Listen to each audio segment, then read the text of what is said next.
Welcome back to Eject Media. There are plenty of rare slasher lists out there, but most of them recycle the same familiar titles. This list is different. These are the films you actually had to dig for back in the VHS era, the tapes hidden on the bottom shelves, the oddball titles passed around by word of mouth, the ones you stumbled across as a late-night rental or caught once on TV and never forgot. We're diving into a set of creepy cult classics that didn't make the mainstream but earned their place as true slasher rarities. Which ones have you managed to track down, and which are still waiting on your list? Girls' Night Out, 1982. On crowded video store shelves in the early 80s, Girls' Night Out grabbed attention with its strange premise. A killer dressed in a giant bear mascot suit, stalking college students during an all-night scavenger hunt. It's a setup that feels both ridiculous and unsettling, the kind of oddball slasher that late-night horror fans couldn't resist renting just to see if it lived up to its bizarre hook. The film delivers the usual campus party atmosphere, cheerleaders, athletes, and plenty of red herrings. But the sight of a smiling bear mascot wielding claws as weapons gives the kills an unnerving edge. The mix of goofy setup and sudden brutality makes it feel like a movie constantly teetering between camp and genuine creepiness. Like many slashers of the era, the acting and pacing are uneven, but that unpredictability is exactly what made it a rental-era gem. For fans who thought they'd seen every masked slasher, Girls' Night Out stood out as something different. Strange, campy, and memorable, it became one of those titles horror enthusiasts would pass along by word of mouth, a cult oddity that feels perfectly at home in the era of scavenger hunts, sorority parties, and late-night discoveries. Madman, 1981. Few slashers capture the feel of campfire storytelling quite like Madman. Released in 1981, it begins with a group of counselors telling spooky legends around a fire.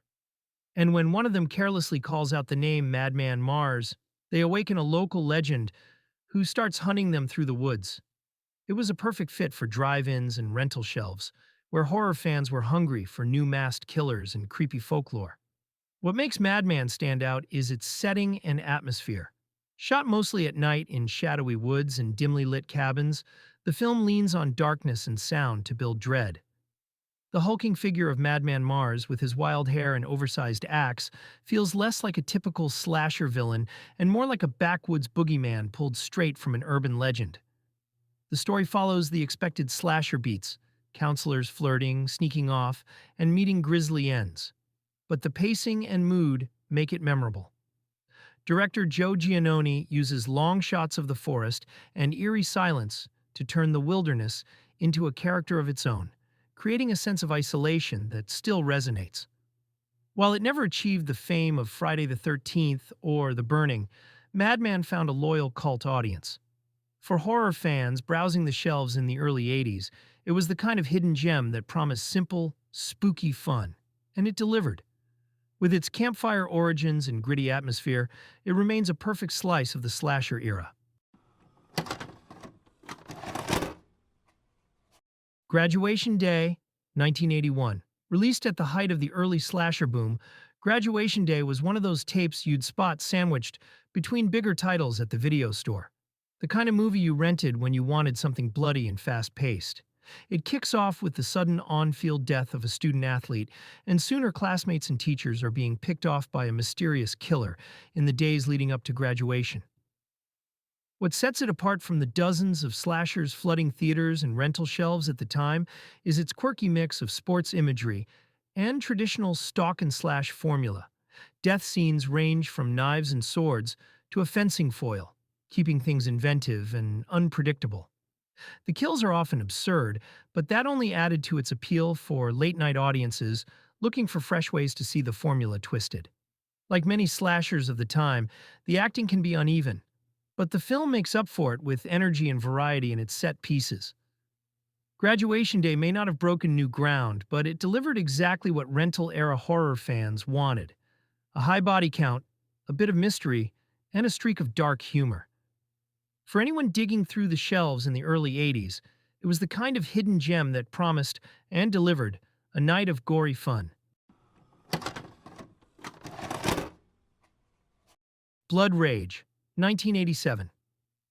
If you were flipping through the horror section of your local video store in the late 80s, chances are the lurid cover of Blood Rage caught your eye. Set around Thanksgiving, a holiday rarely touched by horror, it delivers a family gathering gone horribly wrong, where twin brothers, one institutionalized and the other hiding his murderous streak, turn a suburban apartment complex into a blood-soaked battleground.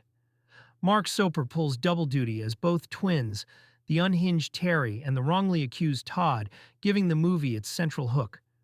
Louise Lasser plays their increasingly unstable mother, whose breakdowns add a bizarre layer of dark comedy to the chaos. But the real draw for late-night audiences and horror hounds was the gore. With outrageous kills, severed limbs, and gallons of fake blood, Blood Rage went all in on the splatter. Its campy dialogue and over-the-top violence made it exactly the kind of cult favorite that thrived on VHS shelves and midnight marathons. Though dismissed by critics at the time, Blood Rage has since earned its place as one of the most outrageous slashers of the decade. For fans of offbeat 80s horror, it's a messy, bloody, and oddly entertaining reminder that sometimes the weirdest movies are the most fun to discover. The Majorettes, 1986. Some horror movies from the 80s stuck to the slasher formula, but The Majorettes is remembered for breaking it wide open. Released in 1986, it starts as a small-town murder mystery with a masked killer targeting a high school majorette squad, the kind of setup you'd expect to find on any rental shelf at the time. But halfway through, the story takes a sharp left turn into vigilante action, complete with shotguns, biker gangs, and all-out gunfights. The film was produced by John A. Russo, co-writer of Night of the Living Dead, which gives it a scrappy Pittsburgh horror feel. The early kills are typical slasher fare, stalking locker rooms and practice fields. But once the focus shifts, it feels like you've dropped into an entirely different movie. That unpredictable mix of genres gave it an edge that made horror fans remember it long after returning the tape. The acting is uneven, and the tone is all over the place, but that chaos is part of its charm. Viewers looking for straightforward scares got a movie that suddenly turned into a grindhouse revenge flick, which made it stand out from dozens of more formulaic slashers of the era. For collectors and late-night movie hunters, The Majorettes is the definition of a cult oddity. It may not be a polished classic, but its willingness to jump the tracks makes it a true hidden gem of the rental era. He Knows You're Alone, 1980. When the slasher wave first took off after Halloween, countless filmmakers rushed to put their own spin on the formula.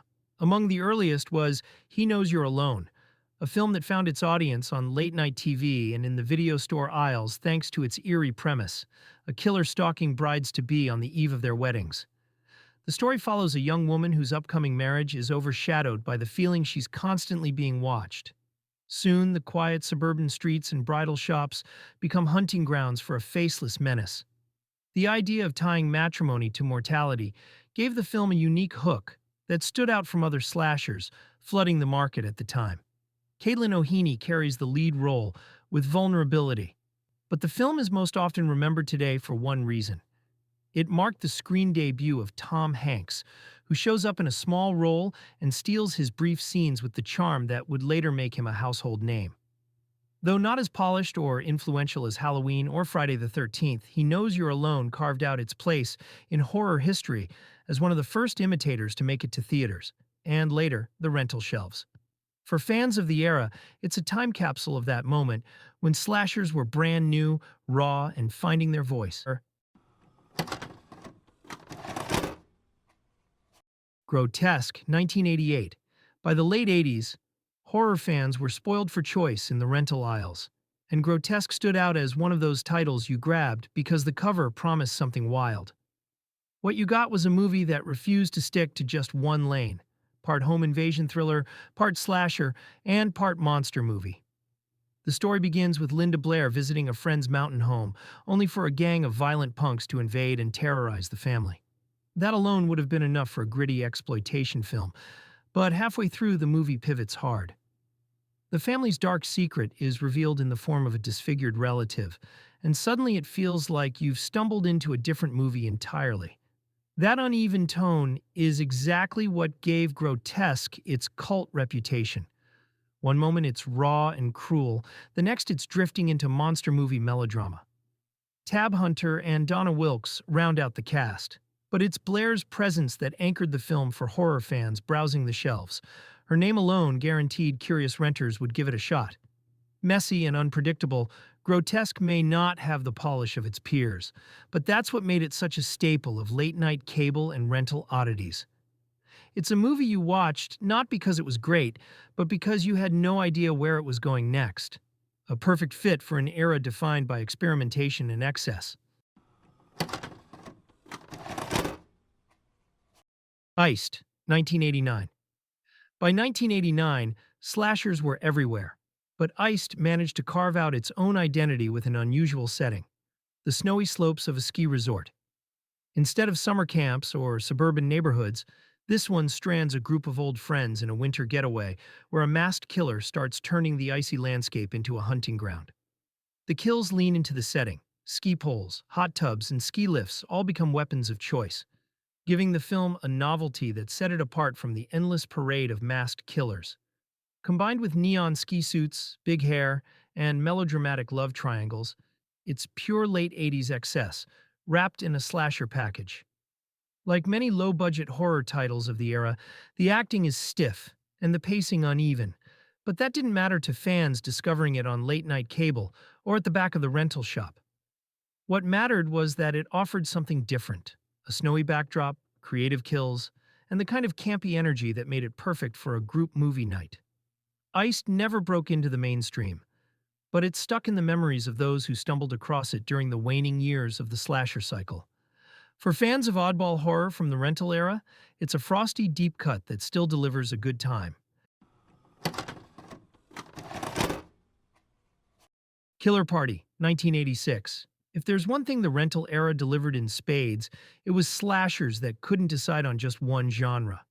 Killer Party is a perfect example, starting out as a goofy campus comedy, slipping into slasher territory, and finally diving headfirst into supernatural possession. Released in 1986, it became the kind of unpredictable movie you'd rent just to see how far off the rails it would go. The story follows three college friends pledging a sorority. As part of their initiation, they're sent into an abandoned fraternity house with a dark past. What begins as a standard prank quickly spirals into bloodshed when masked killers and demonic forces join the party. The film's tone shifts constantly. One moment it's winking at the audience with frat house jokes, the next it's staging satanic rituals and grisly deaths. That uneven energy is exactly what gave Killer Party its cult reputation. Horror fans who stumbled on it during late-night screenings or spotted the tape at their local shop found a movie that felt like three different 80s trends blended into one. The fact that it never fully settles only makes it more fun for fans of offbeat horror. While it never hit the mainstream, Killer Party became a word-of-mouth rental, a chaotic, genre-bending oddity that embodied the anything-goes spirit of 80s horror. For collectors and late-night movie fans, it's one of those strange finds that sticks with you long after the credits roll. American Gothic, 1987. Back in the late 80s, when horror fans were scouring video store shelves for something offbeat, American Gothic stood out as a strange and unsettling discovery. The film follows a group of stranded travelers who stumble onto a remote island, where they're taken in by an elderly couple and their unsettlingly childlike adult children. What begins as a chance for safety quickly spirals into a nightmare of twisted morality and violence. Rod Steiger and Yvonne DiCarlo bring an eerie charm to the roles of Ma and Pa, the seemingly kindly parents whose rigid sense of old-fashioned values hides something much darker. Their children, frozen in grotesque play acting, turn the island into a deadly playground where innocence and brutality collide. What gives American Gothic its staying power isn't just its kills or shocks, but its atmosphere. The uneasy blend of religious fervor, family dysfunction, and isolation that makes the whole island feel like another world.